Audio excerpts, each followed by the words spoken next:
بسم الله الرحمن الرحيم الحمد لله رب العالمين وأفضل الصلاة وأتم التسليم على سيدنا محمد وعلى آله وصحبه أجمعين. اللهم علمنا ما ينفعنا وانفعنا بما علمتنا وزدنا علما. أسأل الله تبارك وتعالى أن يجعل نياتنا خالصة لوجهه الكريم.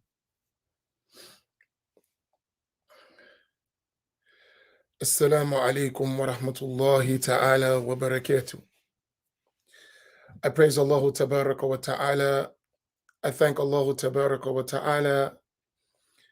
I ask Allah to raise the rank and the honor and the esteem of Sayyidina Muhammad sallallahu alayhi wa sallam, his family, his companions, and all those who follow them in excellence until the day of judgment. And I ask Allah subhanahu wa ta'ala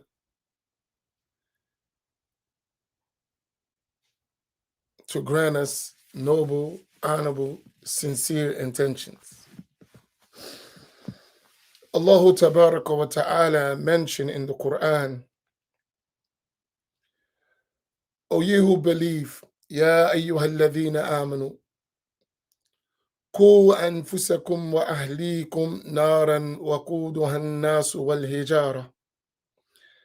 Allah subhanahu wa ta'ala mentioned, O you who believe, save yourselves and your family from a fire whose fuel is men and stones. In this verse, there is this command to save yourselves and your families. And among our families are those close relatives and as well as those who are distant relatives.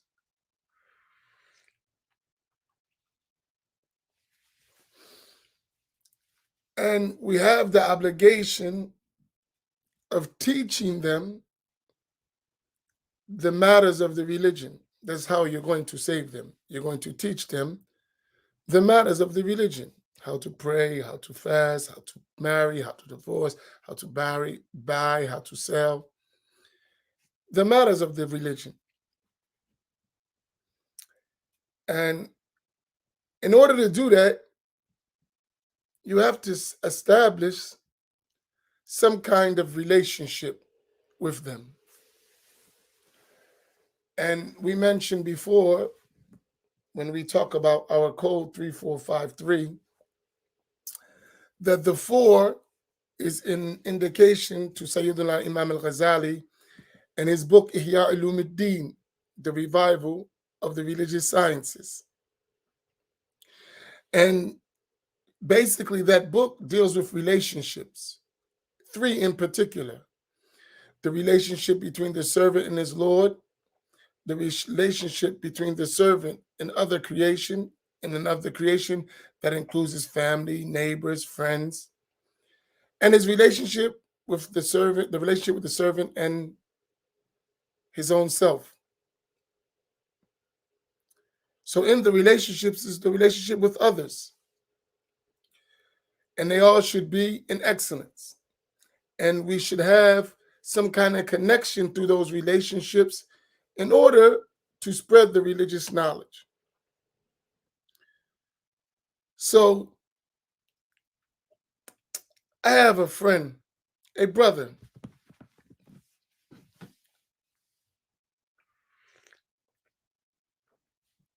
A brother in Islam. And actually, to be honest, I must give him credit. He was the one who inspired me to do this stuff in the beginning, online classes. And for years, he's been trying to push me to do this. I was like, man, that's not how you learn. Get out of here. Now, it's funny because I was thinking about him yesterday. I give him a shout out. His name is CJ. He does the barbershop conversations. You may have seen us do it. Him and brother Lance Akiba, which Muhammad Khalil. Those two, they do this barbershop talk. And I used to always come on and talk with them and, sit with them when I go get a haircut. And I want to mention him for a reason, right?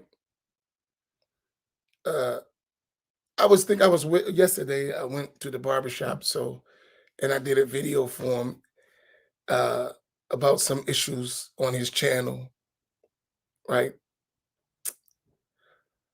But I was in the barbershop. Now, the barbershop traditionally in the Black community is a space where there's no rules and everything goes. That's the traditional Black barbershop in the African American community, right? You just go for it, right? That's a barbershop. And when I go in the barbershop, I let my hair down, figure of speech. Of course, I don't have any hair. That means I just go for it. When I'm in the barbershop, I'm like I'm back on the corner in the neighborhood, right? No cut card, right?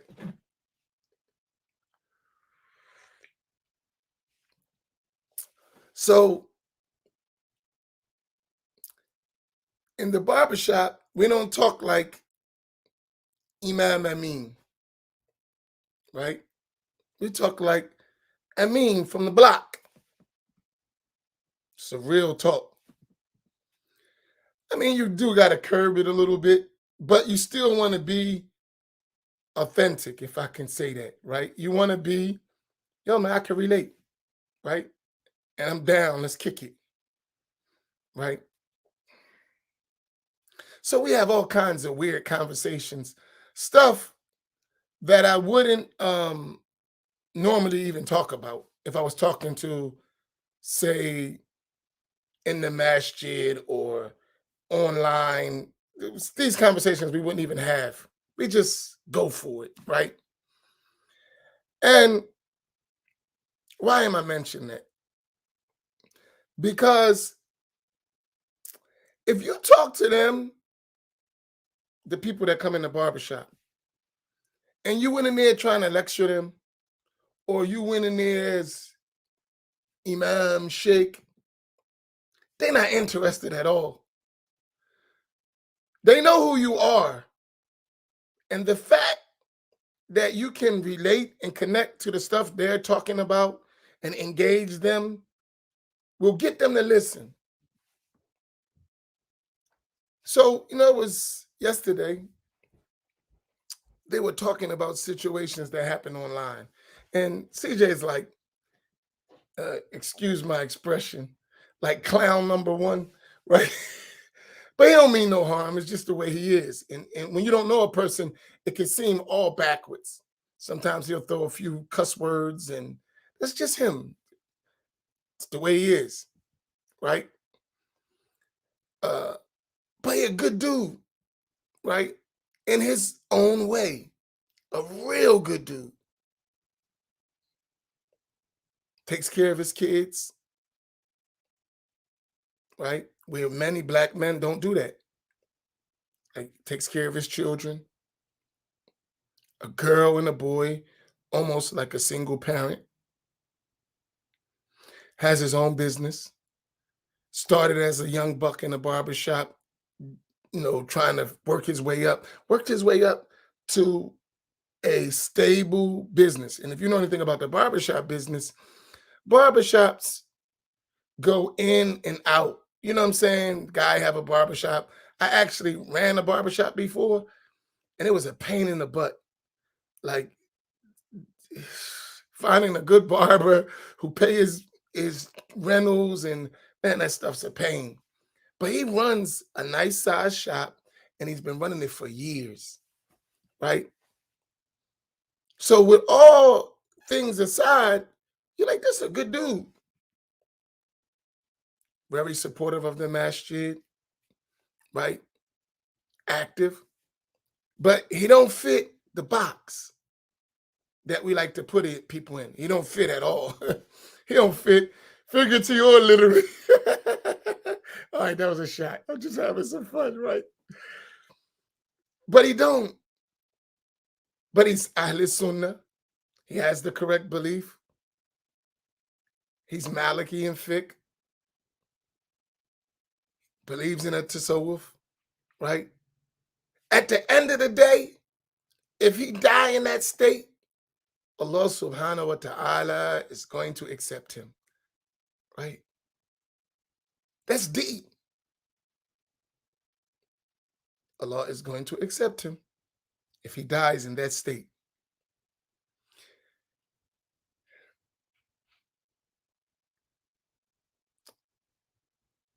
So we're talking, so you have, it's two, and where he cuts is another Muslim brother, and they just be doing, the barbershop stuff. So we have weird stuff. And them guys is all younger than me, so I feel like an old man sometimes when I'm sitting with them because I don't know nothing they talking about. Their music I don't understand. Some of the words they talk about, but I sit and engage them. These young boys got their stuff together. Like, they working, they're businessmen, they're doing different stuff in stock market, and they're taking care of their children. And I was thinking, when we were young, well, we was much younger than them, we was getting in trouble, a mess. These dudes ain't going to prison. They not, they're like, if outstanding citizens, right?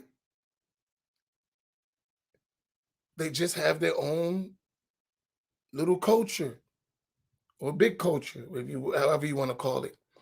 And you just got to learn to connect with them where they're at, not where you want them to be.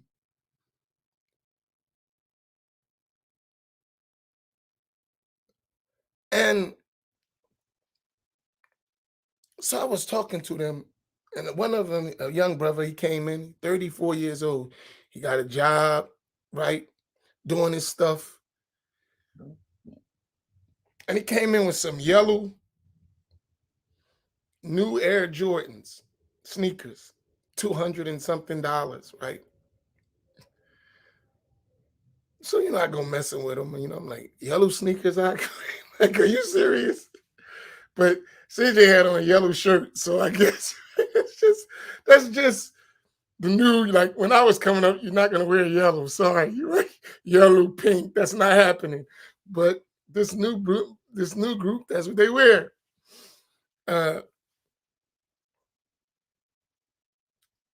So we was talking about what is important in life. So I had on so there was some of the sneakers, and everybody got on fresh kicks. Don't ask me, LeBron's, Nikes, I don't know, whatever they got on. They got on all, they're younger, so they know what's going on. And I'm sitting, and I got on me some Skechers slides, 2 for $50. And I was explaining to him, I'm just as comfortable and happy in these Skechers than you with these $200 sneakers, right?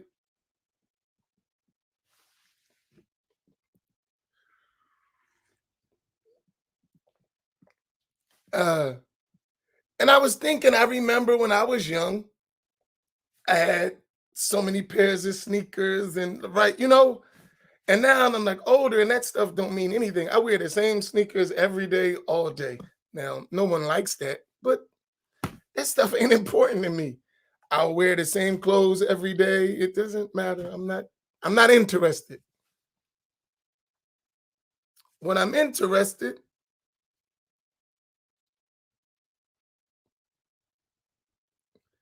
is substance, something that really has value, right?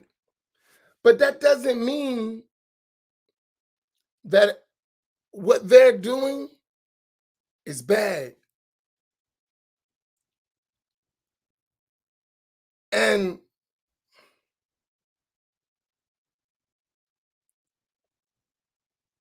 we got to see what they enjoy and what is the way that we can connect with them to bring them to Allah subhanahu wa ta'ala on their terms, not on our terms.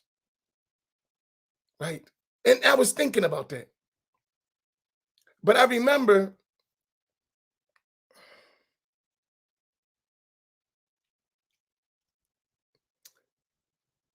I was a little bit rigid.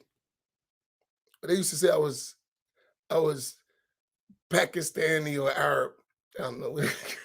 But I was rigid. I didn't really kick it, you know, and I ain't reach him. In fact, I used to drive him crazy. As rules is this, and this is halal, this is haram, and boom, boom, boom, boom. That's how I was with him. Just maybe 10 years ago, right? And now they call me, yo, man, come on the barbershop, come kick it. When I walk in, they love Imam Amin. It's going to be a ball. Because I got out my own way and tried to relate to them where they're at. I got out my own way to relate to them.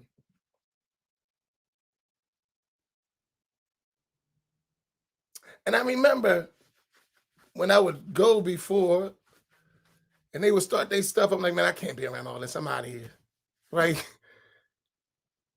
No, Joker, why don't you be real? I am being real. I ain't doing that. See you.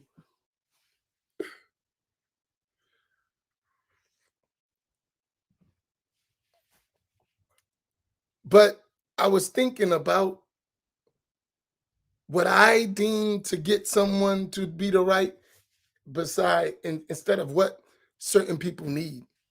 And it's completely fine, right? It's completely fine to reach people where they're at.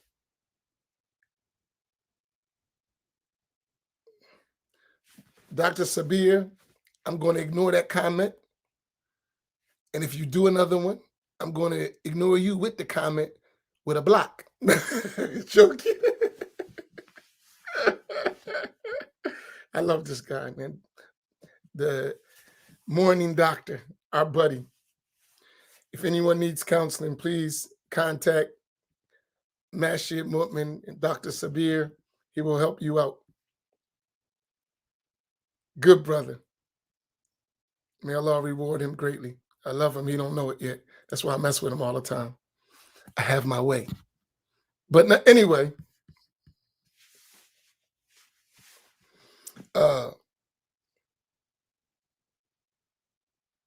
so I was talking to the young brothers, and we had like we all over the place. You probably wouldn't want to hear what we talk about. You might start judging me. What kind of imam is that?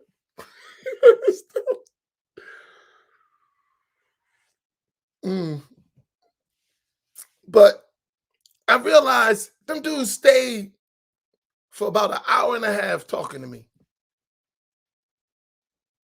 And we was in a round way talking about the deen, talking about the show. And they was actually watching the show. Had up on a big screen criticizing me. In their way, cracking jokes and, oh, he tried to son you and you blah, blah, blah. That's their world, the way they see things, the way they look at it. But they were watching and listening and learning something. At the end of the day, and y'all know me, I engage, so I'm back and forth like a straight up loud debate. Any of y'all watched Coming to America? Y'all know Coming to America? That movie with Eddie Murphy and Arsenio Hall? Maybe some have watched it. It's old, but they just made a new one not too long ago. And you know the barbershop scenes when they go in the barbershop, but it's old men. It's the same thing with just younger people, right? This is interesting. So I was talking to his daughter, after we spent all the time kicking it and having our fun, right? She's 17 years old. And she was listening to us going back and forth, and she had her headphones, but she likes me a lot, right? Because I remember when they was little kids uh in the masjid. And I remember from a little girl to now she's becoming a little woman, and I'm watching her grow, right? So I saw her like she like these guys is crazy. So I asked her, I said, you ain't enjoying our conversations. Yeah. I said, so what do you like to do? And she mentioned she likes Japanese cartoons. Anime, yeah, that's it. Now look, now CJ messing with me. He says anime, eat the cake. I'm like, that's too old for you. He's like, this guy don't get nothing. That's the name of the show, right? So I asked her, why does she like it, right? And she's came up with two things that she likes. It's full of action and it's a wild imagination. That's why she watches the show. I mean, that was after me guiding her through it. She's looking for action and someone to just make her mind go all over the place. Now, how do we get inside with our dean to engage someone like that? Right? How do we engage? Because she's 17 and she wants action and imagination. Just us talking lectures or talking not, even what they're talking about to me is stuff that is a little bit too fast. For her, is extremely boring. Extremely boring. She check out. How you going to engage her? Those are things we got to think about. We got to engage our children. We got to engage at every level. So you got to talk about me on my old head level, which is young but old. You got some older than me. They got to talk to them on their level. You got these 45 to 30 or age. You got to engage them on their level. Then you got those under there, and they got a whole nother world you got to engage. And then you got to engage the youth. We got to hit all those levels. And all of them are different, right? It's something that we should be thinking about because we're going to lose generations of our youth if we don't learn how to engage, right? You can't be, just, I'm talking about in da'wah, not just being an imam. I'm talking about just in da'wah, period. If we can't engage, we're going to lose people. And it's not because they're bad people. It's because we don't know how to engage people. And I think a lot of that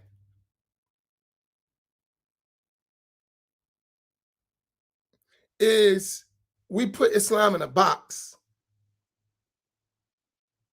when Islam is vast enough to encompass anything it comes in contact with.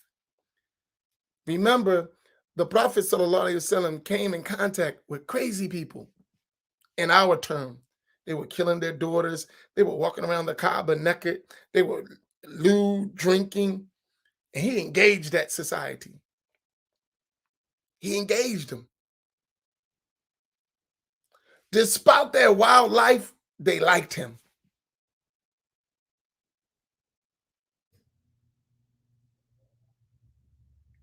Right? This is extremely important. We got to learn to engage everyone where they're at. That's so important. Because I was talking to them, right? The older ones.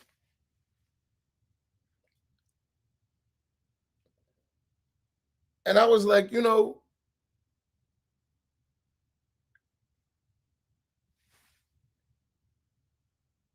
if we, and we never say if in the sense of changing the will of Allah, but I imagine, since we're talking about using imagination, what life would have been like if someone would have engaged us when we were young. We didn't have that. So I know what it turned out to be, right? We was wild, right?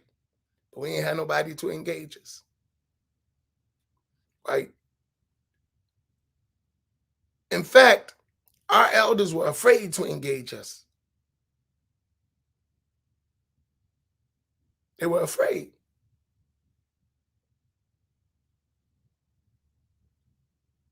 And I only realize as I get older and have a bunch of responsibilities to guide and engage and help others, how much we were left out and how important it is,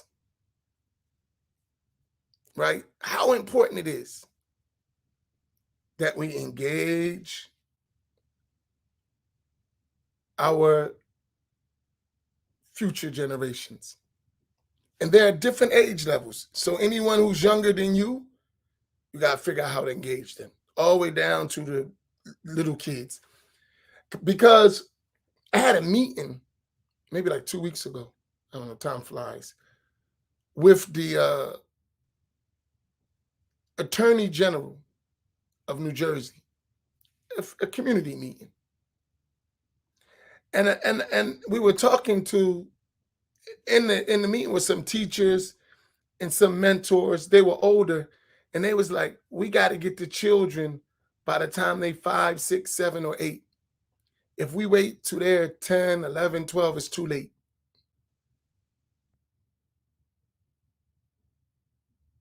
That's deep.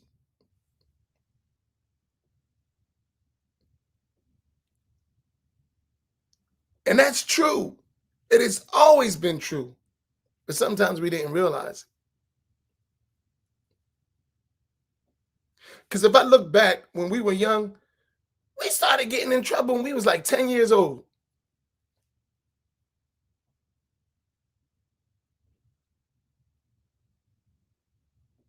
How old are you in the 4th grade? Huh? 9. In the 4th grade, 9 years old, I got put out of school. I mean, that's what I'm like, coming up in these neighborhoods. I was in the 4th grade, I got put out of school. 9 years old, get out.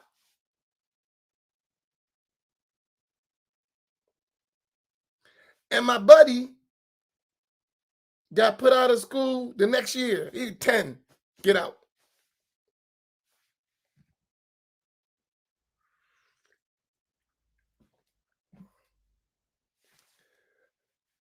Right? Think about that. And I remember that time. So that's 9. Then that's 4th grade. I made 5th grade, 6th grade, 7th grade, 8th grade to 9th grade. So 9th grade, you what, 13? 13, 14, 12, 13, somewhere around there. So 13 maybe, 14. Yeah, maybe 13 and 14. Because no one engaged me. 13 and 14 put me out and sent me to court. I was 13, 14 years old. Think about that. So it started at 9. They let me back to, and the only reason I made it to 7th or 8th grade because I wanted to play basketball. I don't think if it wasn't for my desire to play basketball that I would have made it to the 7th and 8th grade. I wouldn't have made it, but I wanted the ball. So had to stay out of trouble. Did a horrible job at it, but I did make it. But by the time I got 9th grade, I was a mess. And so was my buddy who got kicked out in the 4th and 5th grade. Right after me, we both got put out in the 9th grade. The same time, get out, both of y'all.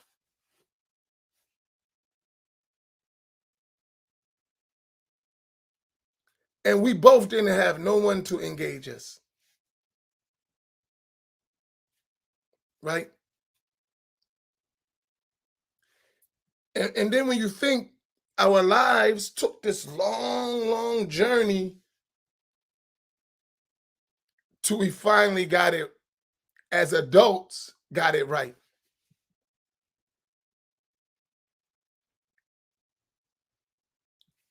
And that was when, for me, really understanding some aspect of responsibility in life and family and all that, to an extent, almost 30 years old. That's late, right? To begin to get it together and really realize something about life. But that's because of lack of engagement. And I can think in my neighborhood, how many young people were just like me, right? Because people didn't engage them. Now, let's think about this. You might not realize this, but where I'm at today, doing what I'm doing, a lot of it was for myself, just doing my own stuff. And the tawfiq from Allah put me in the proper places, right? But imagine from the time we were kids, just since we talk about imagination, the kids talk about imagination. Imagine if someone would have been nurturing me since I was 9 years old, like just with vision, with imagination, action, engagement. Imagine, just imagine what we could have been, even as we are now. Imagine with the same skill set, I'm the same person, but with a different type of engagement,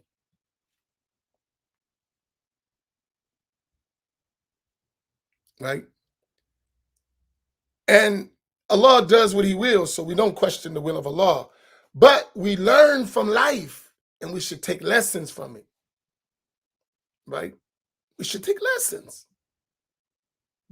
Engage our youth, seriously. Engage, engage, engage, engage, right? There are some scholars, some geniuses, professionals in our communities if we engage. If we engage, right? Engage. That's my message before I get out of here. It won't be any post-Fajr reflection. I need to get on the road. But I'm just saying to us, engage.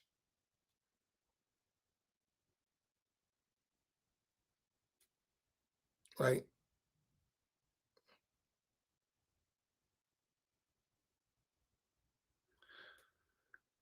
So that's my scattered thought. You know, really it's important. And we must not be afraid to admit when we drop the ball, because a lot of us drop the ball in our youth. Not everybody, but far too many have dropped the ball on our youth.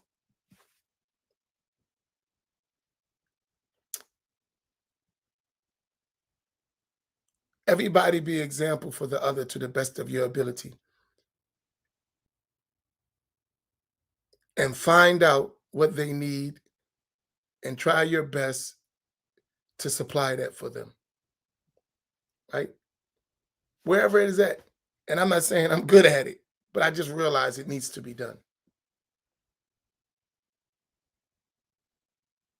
Because I was thinking as I was in that barbershop, in closing, my teachers would never do that. And hence, my teachers would never reach those people. They won't do it. They wouldn't do it.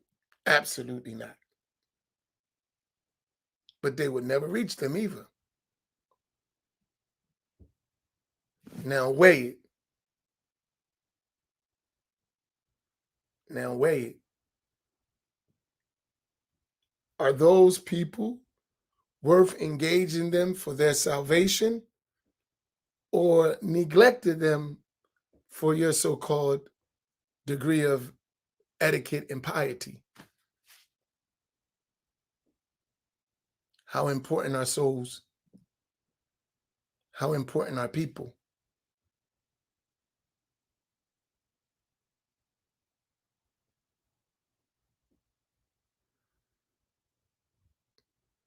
Oh, this is a makeshift setup, Mutti. That's why it looks like that. I got this all rigged. I got it all rigged, bro. All right. Like my teacher used to say, I love y'all. That's why I had to come. I really didn't have the time, but I love you. So I wanted to be with you. Inshallah,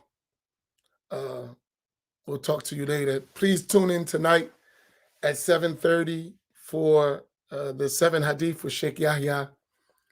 And inshallah ta'ala, we'll see you if we have internet.